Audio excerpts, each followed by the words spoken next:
Oui, merci Monsieur le Président. Donc 2 remarques sur ce rapport et le suivant. Lors de la séance plénière de mars, je vous avais déposé un amendement qui proposait à la transmission dans la transparence de toutes les missions qui sont confiées à des cabinets de conseil, et vous aviez voté contre. Donc, fidèle une fois n'est pas coutume au Président de la République, vous avez fait preuve de la même surdité que lui face au tollé que représente la place des cabinets de conseil dans la vie politique française et qui a sidéré une bonne partie du pays. Avant de revenir en détail sur ces éléments, je tiens à vous rappeler ce qu'a prévu le Conseil d'Alsace lors de la délégation de ses pouvoirs au président du Conseil. Vous devez en effet en rendre compte à la plus proche réunion utile du Conseil d'Alsace, c'est ce qui figure dans la délibération, et non à une date un peu indéterminée. En l'état actuel, dans ce rapport, il y a un certain nombre de marchés qui ont été conclus en janvier 2021 et qui ne sont portés à notre connaissance qu'aujourd'hui, c'est-à-dire 18 mois plus tard. En termes de contrôle démocratique, vous conviendrez qu'on a vu mieux. Pouvez-vous donc aujourd'hui prendre l'engagement de vous conformer à vos propres délibérations et donc de prévoir de rendre compte de vos délégations en termes de marché public au moins une fois par trimestre? Sur le fond, en fouillant dans le document de 26 pages qui n'est pas particulièrement digeste, on découvre un certain nombre d'éléments intéressants.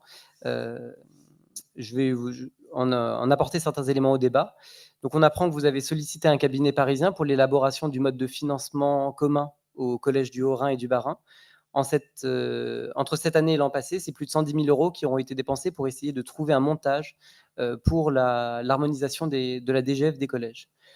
On est aussi content d'apprendre, à travers ce document, que pour le numérique éducatif, à défaut de réunir le groupe de travail d'élus, qui, je le rappelle, ne s'est d'ailleurs pas réuni une seule fois en un an d'existence, pour construire une vision politique sur cette question essentielle du numérique dans l'éducation, vous sollicitez à nouveau des cabinets parisiens sur la construction de cette mission à hauteur de plusieurs dizaines de milliers d'euros.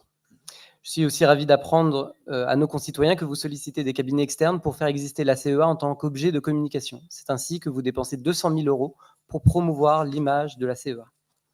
Enfin, il est savoureux de voir que la stratégie touristique, c'est-à-dire une des compétences phares de notre nouvelle collectivité, se retrouve entièrement confiée à un bureau pour plus de 80 000 €. Comme vous le voyez, malgré vos efforts, on peut quand même avoir accès à un certain nombre d'informations.